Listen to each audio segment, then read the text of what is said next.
내 자녀를 위해 울라, 이런 제목으로 말씀을 선포하겠습니다.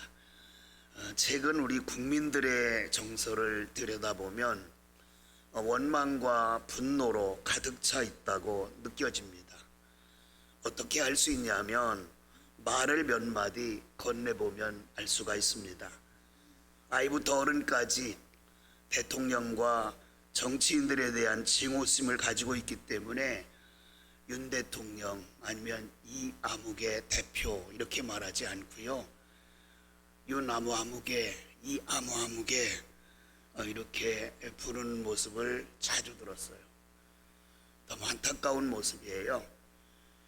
원망과 분노가 가득 차 있으면 사람은 말에서부터 거친 말이 나오게 되어 있지요. 그리스도인들이 원망과 분노의 마음을 갖게 되면 그들을 위해서 기도할 마음이 생기지 않습니다. 그러나 반대로 사랑하는 마음과 긍휼히 여기는 마음을 갖게 되면 그들이 안타까워서 불쌍해서 기도할 마음이 생겨요.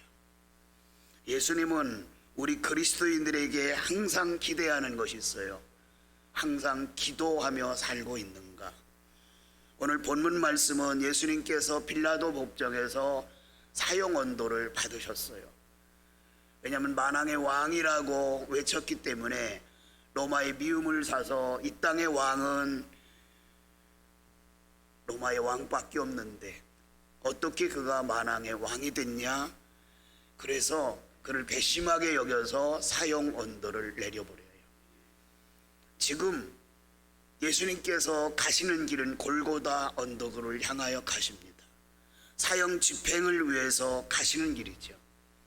그래서 그 가시는 길을 고난의 길 또는 고통의 길, 이렇게 해서 라틴어로는 비아 돌로사 길 이렇게 말합니다. 본문 27절 말씀에 보면 이 길에서 예수님은 두 부류의 사람들을 만나게 돼요. 한 부류의 사람은 예수님이 과연 어떻게 죽으시나 보자, 왕이라고 의시되는 저 사람의 죽음이 어떤가 보자, 이렇게 예수님을 지켜보고 구경하러 나온 사람들, 이 사람들이 예수님이 가시는 길목에 서 있어요. 또 한 부류의 사람들은 예수님의 길을 따라가면서 가슴을 치며 통곡하는 여인들입니다. 누가복음 23장 49절에 보면 이 여인들은 갈릴리에서부터 예수님을 따라왔다, 그렇게 기록하고 있어요. 예수님의 모습을 지켜보던 여인들은 너무 슬퍼서 가슴을 치며 통곡해요. 그 모습을 지켜보시던 예수님께서 여인들에게 당부하신 말씀이 너무나 고무적이에요. 본문 28절입니다. 예루살렘의 딸들아. 여기서 예루살렘의 딸이라고 하는 건 하나님의 자녀라, 이런 의미가 있어요. 오늘 저녁에 우리가 새로운 찬양을 하나 배우게 될 건데, 오늘 저녁의 찬양 중에서도 예루살렘 하는 말이 나오거든요. 예루살렘이라는 하나님의 구별된 백성을 일컬을 때 예루살렘 이렇게도 말해요. 우리 주님께서 예루살렘의 딸들아 나를 위하여 울지 말고 너와 너의 자녀를 위하여 울라, 이렇게 말씀하셨어요. 오늘 본문을 통해 주시는 메시지가 있습니다. 첫째는 눈물이 있는 신앙을 회복하라 하는 말씀이에요. 본문 28절 보세요. 울라 라는 말씀은 눈물로 기도하라, 그런 뜻이에요.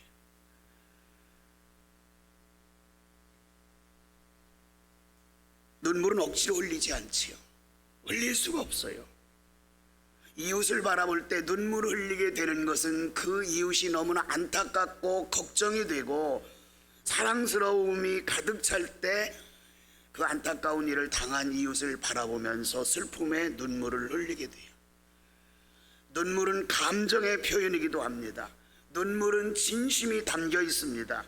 그런데 신앙생활이 습관화되다 보면 맨 먼저 사라지는 것이 뭐냐? 눈물이에요. 과거에 구원받은 은혜가 감격해서 머리만 숙여 기도하려면 하나님의 은혜가 신모망측해서 눈물이 나왔는데, 이젠 어느덧 우리들이 다 눈물이 말라버렸어요. 눈물의 선지자 다윗은 시편 56편 8절에 하나님을 향하여 기도할 때 이렇게 기도해요. 하나님이여, 저의 눈물을 눈물병에 담으시옵소서. 그 말은 뭐냐면 자기의 눈물 흘리며 기도하는 그 심정을 하나님께서 들어달라, 이런 말씀을 우리에게 주시고 있는 거예요. 여러분과 제가 신앙생활하면서 눈물이 말라본다는 것은 영적으로 병 들어가는 징조예요. 과연 내게 눈물이 있는가 한번 생각해 보세요. 예수님께서 골고다 언덕길을 걸으며 슬퍼하는 여인들을 향하여 먼저 하신 말씀이 나를 위하여 울지 말고 너를 위하여 울라, 이렇게 말씀하세요. 누르는 신앙을 회복하라 하는 말씀으로 우리가 받아들여야 돼요. 누가복음 7장 37절 이하에 보면 예수님께서 바리새인의 집에서 어떤 교제를 나누고 계실 때 한 여인이 찾아왔어요. 근데 그 여인은 자기 재산을 정리해서 귀한 옥합에 향유를 담아가지고 예수님 앞에 오더니 예수님 발에 붓고 자기 머리털로 향유를 닦아요. 이 여인이 어떤 사람이었나요? 과거에 음란에 빠져서 살아가던 여인이에요. 예수님을 만남으로 죄 용서함을 받았어요. 죄 용서함 받은 것이 너무나 감사해서 이 여인은 예수님을 만나며 향유를 바르고 예수님께 이제는 헌신한다는 의미로 눈물 흘리며 머리털로 향유를 닦아요. 오늘 우리의 영적 상태는 어떠한가요? 눈물이 말라버린 신앙생활을 하고 있지는 않은지요? 하나님께 받은 은혜를 감격해 생각하며 기쁨을 누려야 하지만 동시에 우리는 구원받았지만 아직도 연약해요. 아직도 쉽게 죄를 범해요. 그럴 때 우리는 하나님 앞에 눈물 흘려 회개하는 이런 영성을 갖기를 주님의 이름으로 축원합니다. 두 번째는 자녀의 영적 회복을 위해서 눈물로 기도하라, 이런 말씀이에요. 본문 28절 다시 보시겠어요? 예수께서 나를 위해 울지 말라. 자, 여인들에게 말씀하신 나를 위해서 울지 말라 하는 의미는 두 가지예요. 하나는 예수님의 죽음은 결코 비참한 죽음이 아니다, 이걸 가리키기 위해서. 예수님의 죽음이 비참한 죽음이라면 예수님을 위해서 울어야 마땅하죠. 그런데 그러지 말라는 거예요. 예수님의 죽음은 만세전에 계획된 하나님의 지혜예요. 예수님의 죽음은 실패가 아니라 우리 죄를 대속하기 위해서 하나님의 지혜와 능력이 담겨있는 죽음이기 때문에 슬퍼하지 말라, 이렇게 말씀하세요. 사도 요한은 요한일서 4장 9절에 이렇게 기록했어요. 하나님의 사랑이 우리에게 이렇게 나타난 바 되었으니 하나님이 자기의 독생자를 세상에 보내신 그로 말미암아 우리를 살리려 하심이라. 예수님을 십자가에 못 박아 죽여야 하는 하나님의 지혜는 여러분과 저를 죄에서 살리기 위해서 죽어야만 해요. 두 번째 의미는 예수님의 죽음, 곧 하나님의 뜻에 순종하는 것이 예수님의 죽음이라 하는 것을 가르치기 위해서 나를 위해서 울지 말라, 이렇게 말씀하세요. 만약에 예수님께서 죽음을 앞에 놓고 불순종했다면 안 죽어도 돼요. 그러나 예수님은 내 뜻대로 마옵시고 하고 살고 싶지만 하나님의 뜻을 찾아보니까 하나님의 뜻은 이 땅에 예수님을 보내신 목적이 만인을 위해서, 죄를 위해서 십자가에 죽으시는 것이라고 알았기 때문에 내 뜻대로 마옵시고 아버지의 원대로 되기를 원하나이다. 그래서 전적인 순종을 결정을 하고 겨울 십자가에 못 박혀 죽으시게 됩니다. 또 예수님 말씀하세요. 나를 위해 울지 말고 너를 위해서 울어라. 그 다음에 또 뒤에 말씀이 뭐죠? 내 자녀를 위해서 울라, 이렇게 말씀해요. 자, 너와 내 자녀를 위해서 울라. 여러분과 제가 살아가는 이 세대는 어떤 세대일까요? 소돔과 고모라 땅에 멸망받은 이유는 죄악이 너무 가득했기 때문에 하나님께서 더 이상 볼 수 없어서 유황불을 통하여 소돔과 고모라 성을 불태워버렸어요. 이게 하나님의 심판이에요. 그런데 오늘날 우리들의 현실을 바라볼까요? 얼마나 악한 세대인지 몰라요. 하나님을 대적하는 모든 문화가 하나님의 대적하는 문화로 초점이 맞춰져 있어요. 음란 문화가 세상 문화의 가장 핵심이 되어 있어요. 쾌락 문화가 뒤덮고 있어요. 이런 세상에서 우리가 신앙을 지켜나간다고 하는 것은 너무너무 어렵습니다. 우리들 세대보다도 우리의 자녀들 세대는 더욱더 악한 세대가 될 겁니다. 세상이 여러분 세월이 가면서 어떤 일이 벌어지는지 아시죠? 죄에 대한 무감각, 혼전 동거 죄로 생각하지 않아요. 여러분 젊은이들은 혼전 음란한 행위를 죄로 여기지 않아요. 왜? 다들 그렇게 하는데 무감각해요. 분명히 죄인데, 하나님의 관점에서 볼 때는 죄인데 그런 죄의 관점을 가지고 있지 않아요. 그러니까 죄를 물 마시듯이 짓고 있어요. 그러면서 동의하고 자복하는 마음이 없어요. 이것이 온갖 악한 것, 음란한 것, 이런 세상 문화 속에서 살아가는 우리의 세대들을 생각하면 너무너무 마음이 아파요. 우리 세대도 이런데 앞으로 수십 년이 지난 우리 자녀 세대들이 이 세상은 계속 살아가야 되잖아요. 그때를 생각하면 막막해요. 어떻게 우리의 자녀들이 이 어려움을 잘 극복하면서 신앙을 지켜나갈까 하는 생각을 하면 너무 마음이 아픕니다. 음란에 빠져 하나님을 대적한 채 살아가고 예배나 가치관이 흐트러진 상태에 살아가는 우리의 자녀들, 그들이 양심의 가책을 느끼지 않아요. 목사나 신실한 그리스도인들이 주일 성수해야 된다, 11조 해야 된다, 젊음을 하나님 위해 바쳐 헌신해야 된다, 그러면 고리타분하다고 말해요. 깨닫고 돌아오려고 하지 않아요. 이런 현실 속에서 우리가 살아가고 있어요. 여러분, 결혼해서 아들, 딸을 낳으면 부모가 확실합니다. 여러분도 그렇게 알고 계시죠? 결혼해서 자식을 낳았어요. 부모잖아요. 저도 부모고 여러분도 부모지요. 그러나 우리 주님께서는 성경에 목자를 비유할 때 선한 목자가 있고 악한 목자가 있다 그랬어요. 이 세상의 부모도 마찬가지예요. 선한 부모가 있는가 하면 악한 부모도 있어요. 자녀를 구박하고 자녀를 못 살게 해서 악한 부모가 아니에요. 선한 부모는 영적으로도 자녀를 자녀답게 양육하고 육신적으로도 자녀를 자녀답게 양육하는 것은 선한 부모예요. 그러나 자녀의 영적 세계를 바라보지 않고 육신적으로 내 자녀가 정말 좋은데 취직해서 돈 잘 벌고 있어, 가정 잘 지켜 살아, 거기에 만족하는 사람은 미안하지만 악한 부모예요.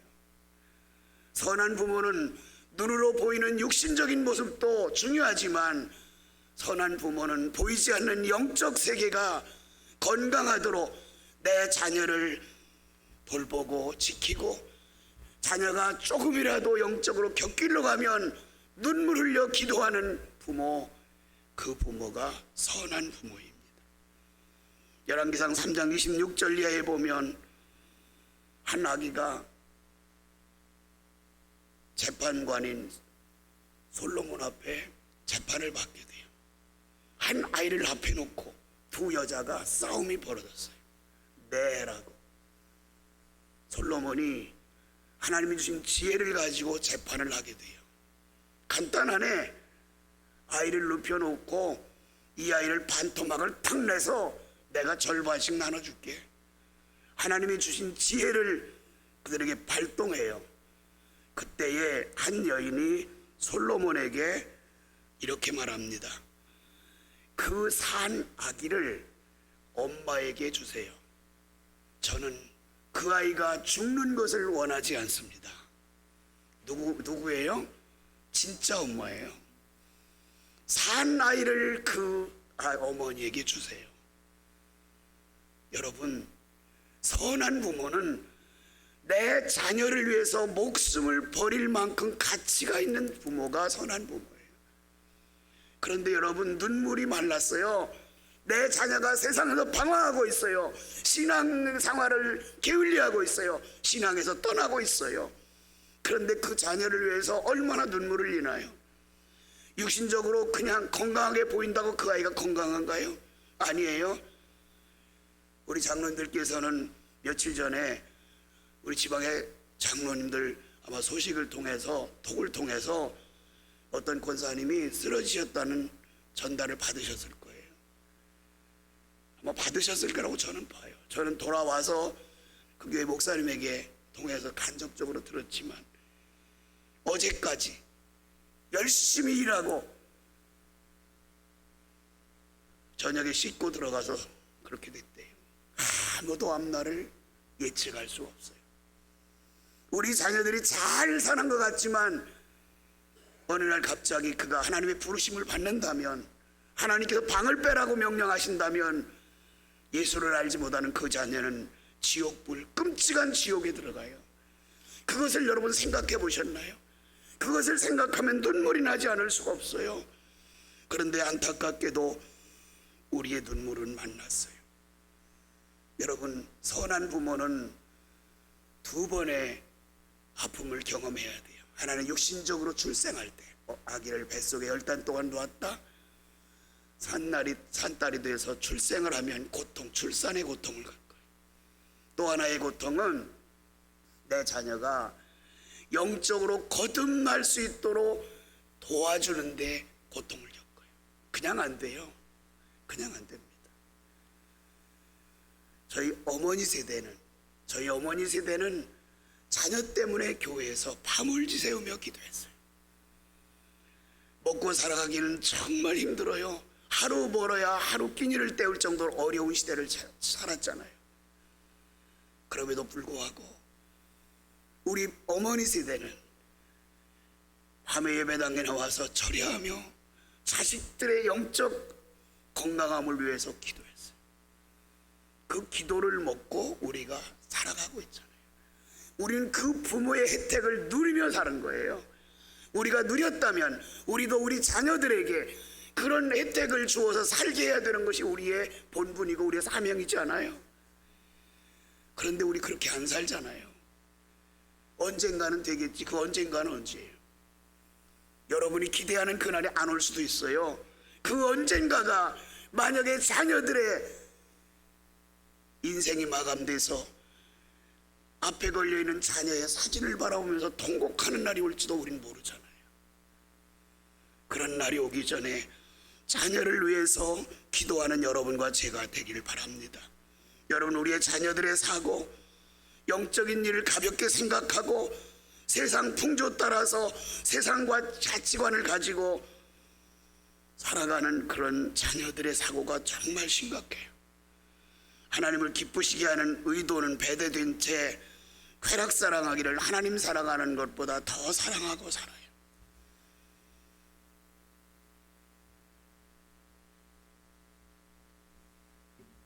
LA 산불이 한 달 정도 지금 계속되고 있어요. 뭐 매일같이 바뀌겠지요. 사망 28명, 실종 22명. 제가 엊그저께 인터넷 검색을 해서 확인한 겁니다. 이재민은 수만 명. 근데 여러분 아시죠? 그 LA에 비행기에서 물을 보충해서 끌만한 물이 말라버렸대요. 상대방을 비난하는 거예요. 과거의 LA의 정치인들을. 왜? 담수할 수 있는 많은 호수를 조성해서 물을 풍부히 담수해놨더라면 이렇게 장기적인 화재에서 헬기를 통하여 마음대로 물을 갖다가 뿌릴 텐데 물이 고갈되니 어디 가서 물을 떠올 수가 없잖아요. 근데 제가 어떤 기사를 읽다가 충격적인 하나의 기사를 읽었어요. 그 엄청난 화마 속에도 살아남는 나무가 있대요. 이 나무의 이름은요, 자이언트 세콰이어라고 하는 나무예요. 저는 나무에 대한 관심이 있기 때문에 과거부터 이 나무에 대해서는 알고 있어요. 그런데 어떤 언론에 그 LA 산불 가운데 쭉쭉 뻗은 그 나무 살아있는 채로 사진을 찍어서 올린 것을 보면서 가슴이 두근거리는. 이 자이언트 세콰이어라는 나무는 여러분들 메타세콰이어라는 길을 걸어보셨나요? 이 메타세콰이어 같은 주종인데 자이언트라면 크다는 뜻이에요.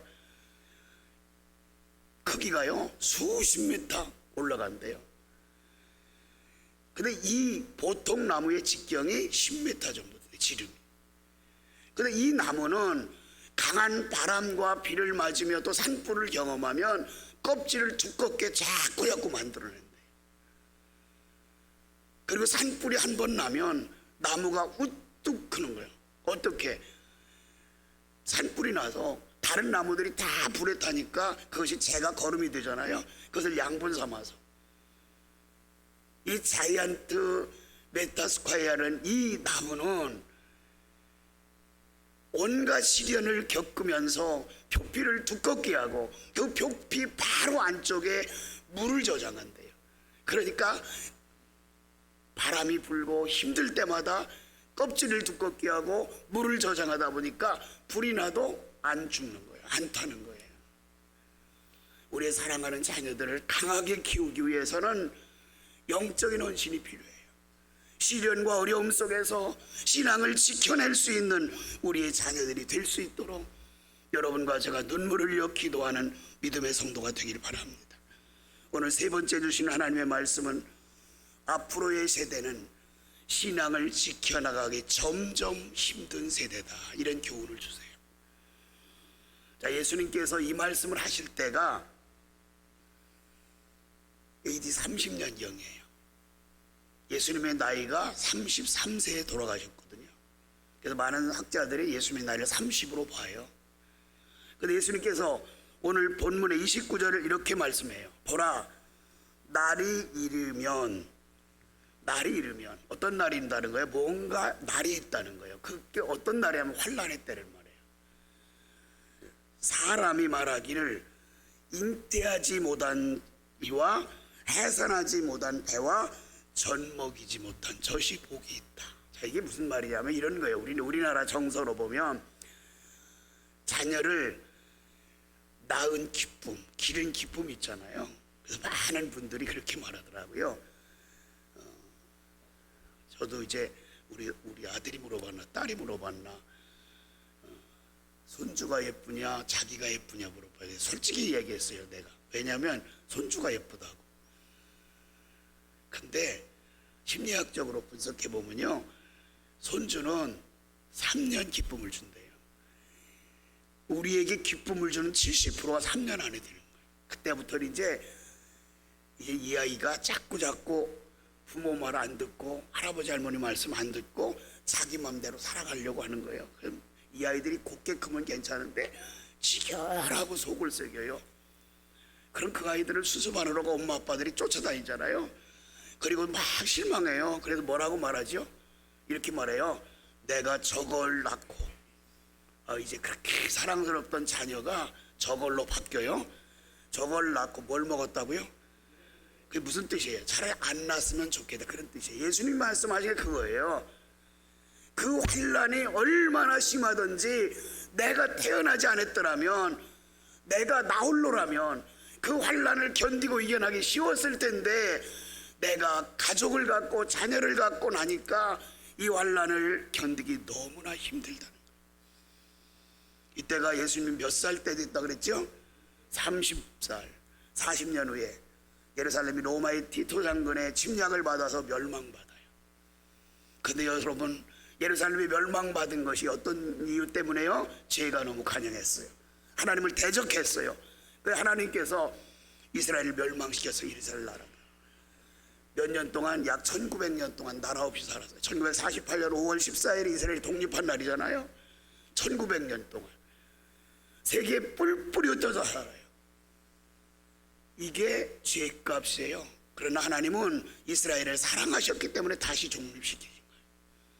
여러분, 우리가 살고 있는 이 세대도 악하지만 앞으로 우리 자녀 세대는 너무너무 악해서 신앙을 지켜나가기 너무나 힘든 세대가 올 거예요.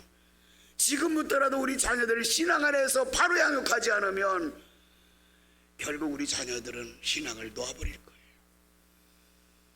신앙 놓아버린 끝은 지옥이에요. 우리 주님 말씀하세요. 지금 나를 위해서 울 때가 아니다. 너와 내 자녀를 위하여 울라. 오늘 제가 이 말씀을 준비하면서 오래전에 준비해 놨어요. 어떤 타이밍에 이 말씀을 선포할까 하다가 오늘 명절 앞주간에 이 말씀을 선포한 것은 명절 때 여러분의 자녀를 함께 만날 기회가 있으면 여러분 눈물을 흘리면서 호소해야 돼요. 엄마 아빠는 다른 것 원하지 않아. 내가 잘 살고 못 사는 건 내가 알아서 할 일이고, 엄마 아빠가 원하는 것은 내가 신앙 안에서 바로 돼서 하나님 앞에 부끄럼 없이 사는 사람이 되기를 원해. 오늘 참석한 우리 자녀들은 엄마 아빠에게 명절 때 용돈 주지 마세요. 주지 말라 그랬어요. 꼭 드리세요, 용돈을. 왜냐하면 엄마 아빠들도 마음이 약해져 가지고 용돈 몇 푼 받고 나서 할 말 못하지 말라고 제가 그러는 거예요. 그러지 마세요. 내 자녀의 영적 상태를 진단하면서 늦지 않았어요. 오늘부터라도 주님 말씀하신 대로 자녀를 올 수 있는 준비가 되고 마음밭이 돼서 여러분들 자녀를 영적으로 잘 양육해서 하나님 앞에 인정받는 믿음의 성도가 되기를 주님의 이름으로 축원합니다.